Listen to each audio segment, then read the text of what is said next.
we look at the types of accounts that you're eligible for, which a lot of people that, especially younger people, they don't know about different types of accounts and the different taxations that happen in different types of accounts and what makes it a tax event.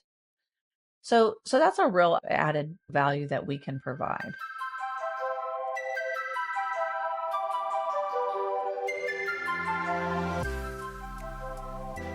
Welcome to One with the Other Way, a podcast about your journey and finances. I'm your host, James. We have Peggy with us today for our next installment on Reddit reactions from r/personal finance.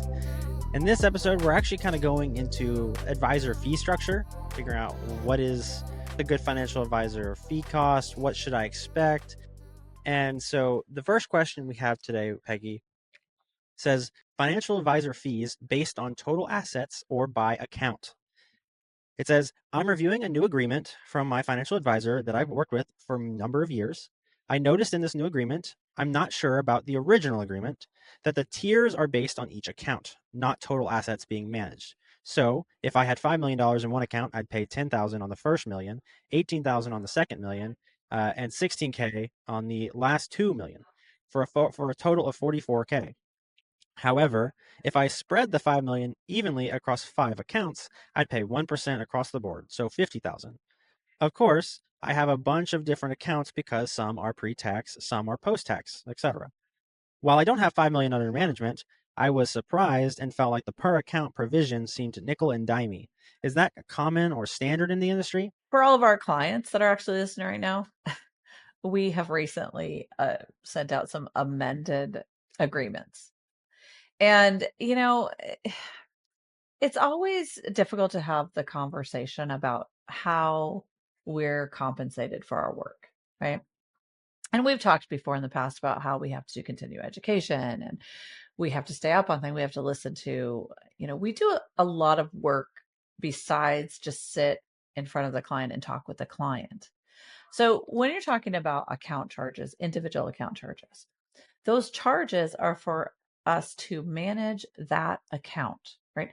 That account has things that we have to do for each account, right? So while we wish sometimes that we can just have everything as the whole for the client, we tend to try to do that as much as we can, a whole, looking at their whole picture. But in doing so, we still have to break down some of the paperwork and some of the work that we do by account. Okay.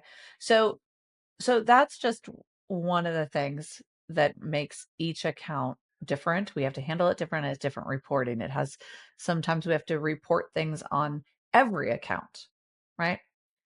So that being said, I don't know that I would say it's nickel and dimey. I get why you would, want to be looked at as a whole. And, our fees are negotiated. So if you come to us and you have a question like that and you say, but I don't have a choice that I have 500,000 in this account and 500,000 in this account because of it's a tax thing, right? And so you could have that conversation with your advisor.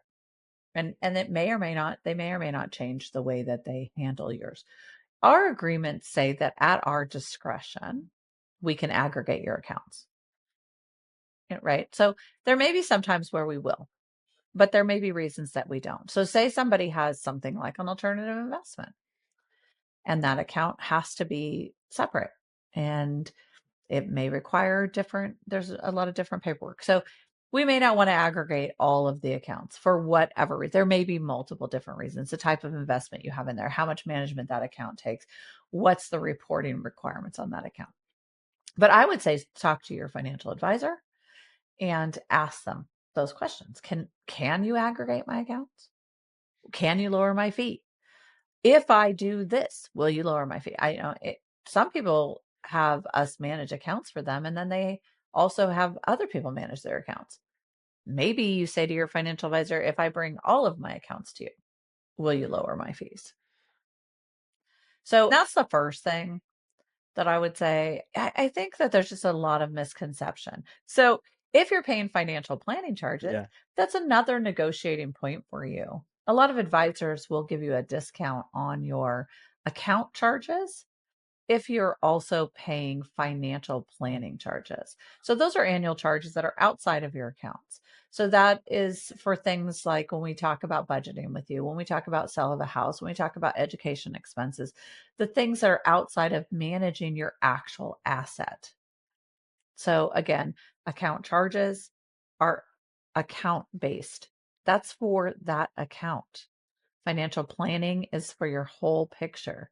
One question that this person asks is this standard in the industry? Now, I just wanted to quickly pick your brain.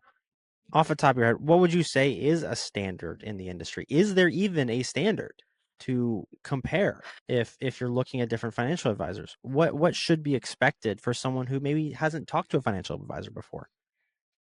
Well, you can expect to have an agreement. Yeah. It's not standard, right? Our company, Finances for Real Life, is an independent investment advisor. So we are registered investment advisors. So we get to choose a lot of the way we handle our agreements. But an independent firm, we have power to negotiate. I mean, we value our time, we value your time. We hope that you value our expertise and the amount of education and time that we spend that we need to be compensated for, just the same way you would value your electricians and your plumbers. And I mean, we have to be compensated. We're a company that has two advisors and we have six employees, and that's to provide the best possible service we can. So, Peggy, my next question kind of goes towards the hypothetical that this person posted about having 5 million under management, which they don't actually have. But Okay. even just kind of calculating that if they were getting a 7% return in the market, they would be bringing, if it was just one account, for instance, they would be bringing in $350,000 roughly a year just in their investment portfolio at a 7% rate.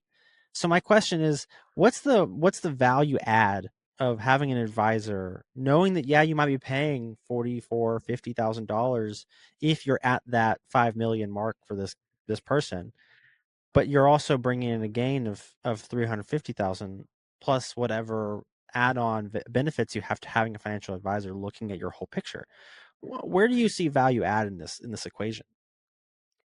Well, so that's a really good question. First of all, if I was getting a gain of $350,000 and I had to give my financial advisor 50,000, I mean, I would take it. But, it's all perspective, right? Some people might not. But I would take that kind of to get the 300,000, I would give you the 44,000 or the 50,000. But really our, added value, there's studies, right? And I'm sure you can find one that says that people who have a financial advisor have on average, I think it's like, I don't want to quote a number, but their year over year returns are better.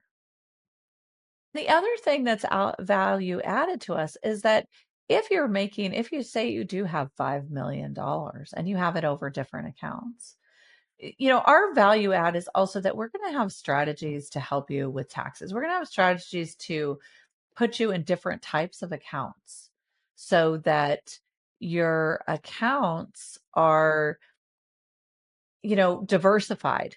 We might put you in some alternative investments, for instance. So they're not necessarily correlating with the market. So that if the market had some kind of a downturn, we would have something in your portfolio to help with those things. So that's one of our value adds, right?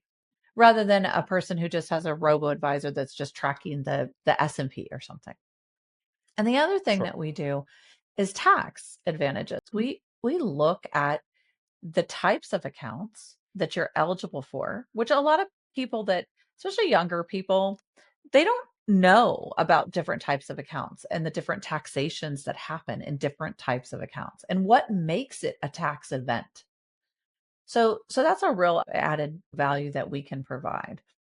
A big thing that we're doing right now with a lot of different clients is setting them up with they're just retiring, right? And you've heard us talk about retirement before, but there's a big part of when you first retire. You don't need the same paycheck that you had for a lot of different reasons. You need the same standard of living, but that the money comes from different buckets. And so we talk about that, and we work with you to figure out what you have. So that's one of the things. And then also, well, you can do what ifs, like, okay, well, I'm going to retire, but somebody might say, I'm going to retire. When I retire, I'm going to buy a $400,000 RV, and I'm going to spend 5 years just traveling the country. And I'm going to sell my house that I live in. And then after 5 years, I'm going to buy another house somewhere, and I don't know where. So we have the ability to put that in as a plan. So we can look at it and talk to you about, well, that might not be the best choice because, right? Or, hey, that's fantastic. And let's just put this in the plan and see how it goes. And then we run thousands of scenarios, and it takes into consideration the money that you already have, the rates of returns, the what ifs the market's down, what if the market's up. And then it comes out with like a percentage that says this, given all these factors, this plan has a success rate of whatever. Okay, well, then we'll go into the next question we have. It says, I need suggestions. Foolish and signed with Northwestern Mutual. About 6 years ago, I had a friend that worked for Northwestern Mutual. I recently settled into a great job making fantastic pay, but I really had no idea about life and what I needed. Still kind of don't. But we eventually talked about the future, and he mentioned what Northwestern Mutual does and what they could potentially provide. On paper, for my simple mind, it sounds nice. Well, one day I sat down with one of the partners and signed some paper. 6 years later, hindsight finally kicked in, and now I'm wondering what I'm paying these people for. I make about 180K, no student debt, no car debt, no debt besides 90K on a house, no wife, and no kids. I don't need life insurance, and I know I should have gone with someone like Vanguard or Edward Jones. So, question time. I signed up for a term life policy and a whole life policy with adjustable term protection. I can provide more details if necessary. My questions are, with the exception of telling them I'm out, how do I get away from them as smoothly as possible? What can I expect when doing so? What can I expect to get back after what I paid in, if any? Do you suggest going with any of these other, Vanguard, Schwab, Edward Jones? If I went with one of the above and I explained the situation to them, would they provide assistance? I don't I don't think so at all, but again, I signed papers, so I don't know what to do. Should I just stay with Northwestern Mutual? I don't really have a correct path forward at the moment. All I know is I'm paying for something I don't feel like I need, and I feel duped. I got a good foundation. I like to make the best of it, but I'm not sure the correct path forward. Any suggestions are appreciated. So, Peggy, my first question when I read this, and I do want to get your instant reactions in a moment. My first thing that comes to mind is I actually think it's really fascinating that financial advisors can act kind of on behalf of people when they're making transitions. And the question he asked, can they help with the situation? Yeah. Do you mind speaking just quickly into that before we kind of go to the full overarching? Because I think this is like a really important thing. I feel like there's a lot of fear regarding this, and I Yeah. know financial advisors can do stuff for you, if that makes sense. Right. So we help you transition, right? So if you want to leave your current financial advisor, you don't have to have a conversation with them if you don't want to. Some people want to because they feel like they owe it to the financial advisor. They've had a good relationship, they're friends, I don't know, whatever. And that's all fine too. But if you don't want to have a conversation with them, that's okay. You can go to a new financial advisor and sit down. And so what we do, and I guess I can't speak to all financial advisors, but what we do is we would sit down with you and we would get all of your account statements from your previous advisor and look at them. And we can help you transition them. A lot of times it doesn't require any conference calls. It doesn't require us to, say anything to the other advisor. It requires you to sign transfer paperwork that we provide. And a lot of times it can be done with electronic signatures. Not always. There's some that are tough to get out of, but yeah, generally speaking, we would help you do all the transitioning as much as we could. And if we did have to speak to somebody at the other firm, it's not always the actual advisor, and we would do a conference call with you to help navigate that. Now, I want to shoot back to the overall arching thing. This idea of feeling duped with a financial advisor that you may have, or in this case, an insurance advisor. What are your instant thoughts on something like this situation? Well, it's sad because I feel like it happens a lot. Even it happened to me. right? So before I had Wanda as my, financial advisor, I had several others. And I felt ignored, and I could have had so much more when I started with Wanda. If I had a financial advisor that paid attention to me and discussed things with me and made recommendations like you should be doing X, right? So so that's sad, and it's not good for us as an industry on a whole, right? Because we need to build trust and we need to act in good faith. And I don't know. I mean, I'm not saying that these people didn't. I'm just saying that the perception of this person is not good. So that being said, I don't know what he has with them. So if he doesn't have any investments with them, he definitely needs to get another advisor, right? Now, I mean, would I recommend, the ones that he listed? Well, no, I would recommend us, obviously, but he could be very happy with those.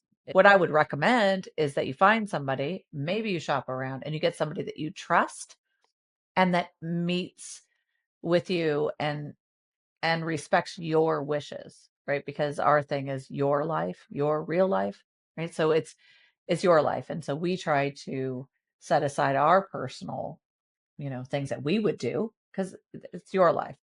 So that would be one thing. As far as the insurance goes, I'm not an insurance agent, but a term insurance, just in general, a term insurance, once you stop paying the premiums, the insurance goes away. The whole life policy that he mentions he has may have a cash value.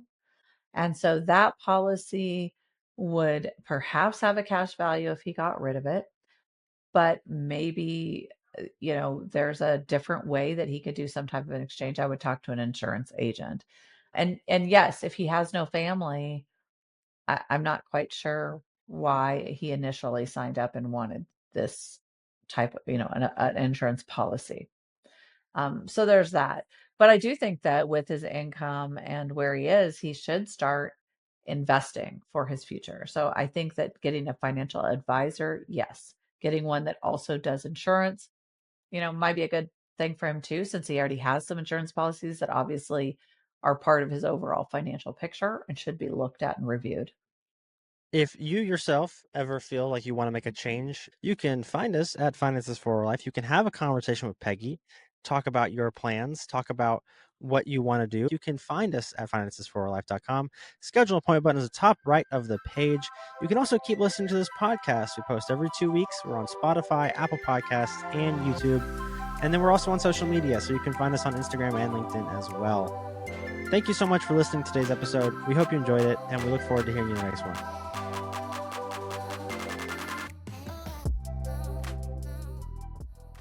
Securities offered through LPL Financial, member FINRA, SIPC. Investment advice offered through Finances for Real Life, a registered investment advisor and separate entity from LPL Financial. The opinions voiced in this podcast are for general information only and are not intended to provide specific advice or recommendations for any individual. To determine which strategies or investments may be suitable for you, consult the appropriate qualified professional prior to making a decision.